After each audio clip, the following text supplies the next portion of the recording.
Bom, pessoal, dentro de uma sequência de videoaulas sobre os assuntos agora da nossa disciplina de estatística, que vão contemplar esse segundo momento da disciplina, segunda metade do semestre, que faz parte do conteúdo para a AV2, certo? O primeiro assunto a ser estudado a partir de agora é o que a gente chama na estatística de medidas estatísticas, né? Medidas de dispersão ou de variabilidade, certo? Então, passado esse primeiro momento, né, do conteúdo da AV1, que foi a primeira metade da disciplina, o que contempla agora a ementa alguns outros assuntos, e o primeiro deles é esse que eu estou me referindo a vocês, certo? Então, assim, lembrando que o livro de Estatística Fácil ainda é a referência bibliográfica, né? Referência principal para que você possa estudar esse material, esse assunto, e tem lá em algum capítulo do livro esse assunto, certo? E paralelo a isso, eu estou disponibilizando no AVA um material em PDF e também vou enviar para o e-mail de vocês, né, esse material complementar que reúne também a parte conceitual desse assunto, assim como alguns exemplos práticos resolvidos, certo? Então ele é um material didaticamente muito bom, certo? Eu acho que pode auxiliar vocês bastante na compreensão desse nosso novo tema, certo? E aqui eu estou gravando esse vídeo, né? Na sequência eu vou gravar outros também e vou estar disponibilizando esses vídeos, aula, né?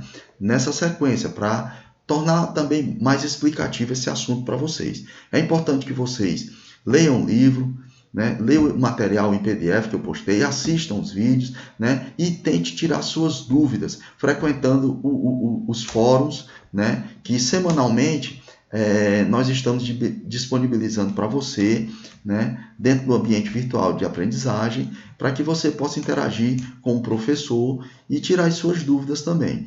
E também um outro recurso que você tem para poder, né, firmar esse seu aprendizado sobre os assuntos que nós estamos estudando, é você resolver os exercícios práticos que eu estou também disponibilizando no ambiente virtual, certo?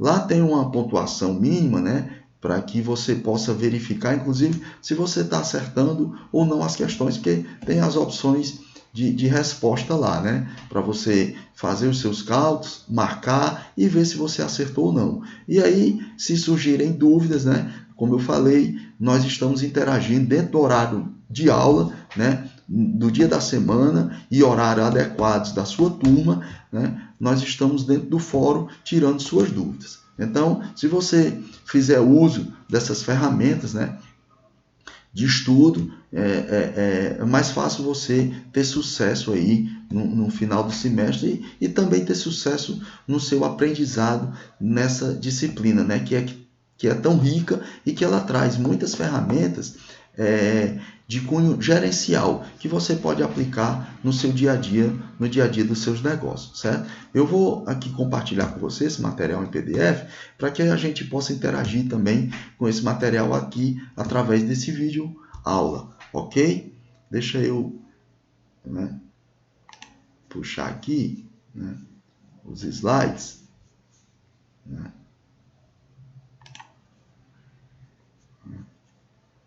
E aí eu vou minimizar aqui a tela para que eu possa compartilhar aqui com você esse material, certo? Então, vamos lá aqui. Medidas de dispersão ou de variabilidade, certo? Então, esse aqui é o assunto, nós vamos estudar a partir de agora, certo? O objetivo de estudo está aqui, entender a definição de medidas de dispersão e de variabilidade, saber calcular desvio médio, variância e desvio padrão, né? Através dessas medidas chamadas, né, essas três que vocês estão vendo aqui, que nós vamos conseguir, né, medir o grau de dispersão de variabilidade dentro de um grupo de indivíduos, certo? Imagine que você está estudando um determinado grupo, uma variável de estudo dentro de um determinado grupo de indivíduos. Então, você vai conseguir medir o grau de dispersão entre eles, ou o grau de variabilidade entre eles, calculando essas medidas aqui. Desvio médio, variância e desvio padrão. Na essência, são essas três. Conceituar intervalo padrão, ou zona de normalidade, né? Se eles estão dentro de um intervalo mais ou menos de padrão, e dentro de uma zona, né, que a gente chama de normalidade, né, ou não, né? Então, vamos verificar isso aí também, estudando esses dois aspectos. E, por fim, identificar dados homogêneos ou heterogêneos através do coeficiente de variação. Essa medida, coeficiente de variação, ela vai dar uma noção se você está dentro de um grupo de indivíduos que eles são mais ou menos parecidos ou mais ou menos homogêneos, ou se eles são mais ou menos diferentes ou mais ou menos heterogêneos, certo? Então, continuando aqui, esse início de conversa dessas medidas, já estudamos que um conjunto de valores pode ser sintetizado por meio de procedimento matemático, como o cálculo da média, né, que nós calculamos, conhecemos e calculamos, moda, mediana, quartis, percentis, os decis, que é uma separatriz, né? No entanto, a interpretação de dados estatísticos exige que se realize um número maior de estudos, além dos estudados nas unidades precedentes, né? Torna-se necessário ter uma ideia de como se apresentam os dados, qual a variação em torno da média. Então, inclusive, nós não estudamos a média à toa. Ela vai ter uma importância agora também, continuar tendo a sua importância agora para o entendimento desse novo conteúdo. Qual a concentração? Então, nós vamos analisar também a concentração dos dados, né, dentro de um determinado grupo de indivíduos, né? E aí, nós podemos trazer aqui, ou verificar através desse material, alguns exemplos práticos de como a gente pode providenciar esses cálculos dentro de algumas perspectivas, né? A primeira delas seria analisar esses dados, ou analisar, ou conhecer, ou calcular essas medidas através de uma perspectiva que são dados reunidos fora de uma tabela, tomados de forma bruta, como você pode ver através desse exemplo, né? Onde foram avaliados 3 grupos de executivos, cada um com 5 elementos, no que se refere à criatividade. E os testes mostraram os seguintes resultados. Então, você observa que tem 3 grupos aqui, grupo A, grupo B, grupo C, cada um com 5 valores, aparentemente diferentes, né? E para representar cada grupo, podemos calcular a média. E vamos verificar que os 3 grupos têm a mesma média. Então, se cada um dos 3 grupos, ou em cada um dos 3 grupos, você somar todos os valores deles e dividir por 5, que é a quantidade deles, você vai ter, coincidentemente, uma média, né, 5 para cada um dos 3 grupos. Nesse caso, a média, ainda que é considerada como um número que pode apresentar uma sequência de números, não pode destacar o grau de homogeneidade ou heterogeneidade, que é a nossa intenção agora nesse momento, que existe entre esses valores e que compõem o conjunto. Desse modo, precisamos efetuar outros procedimentos matemáticos para caracterizar melhor os dados de cada grupo com o objetivo de tirarmos conclusões qualitativas. Então, as medidas que mostram a variação dos dados de um conjunto são chamadas medidas de dispersão ou de variabilidade.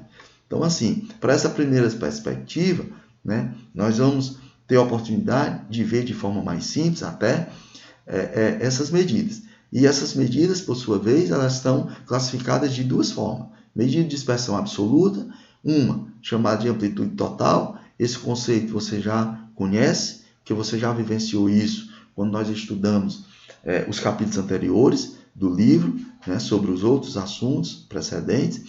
Desvio médio já é uma medida nova, que nós vamos estudar a partir de agora. Variância e desvio padrão também. Essas 4, né, podem ser chamadas de medida de dispersão absoluta. Já uma outra, que é chamada de medida de dispersão relativa, é através do coeficiente de variação de Pearson. Então, assim, dentro de 3 perspectivas diferentes, que é dados não tabulados, ou dados brutos. A segunda perspectiva é de dados tabulados dentro de uma tabela sem intervalo de classe. E uma terceira perspectiva são dados organizados dentro de uma tabela com intervalo de classe.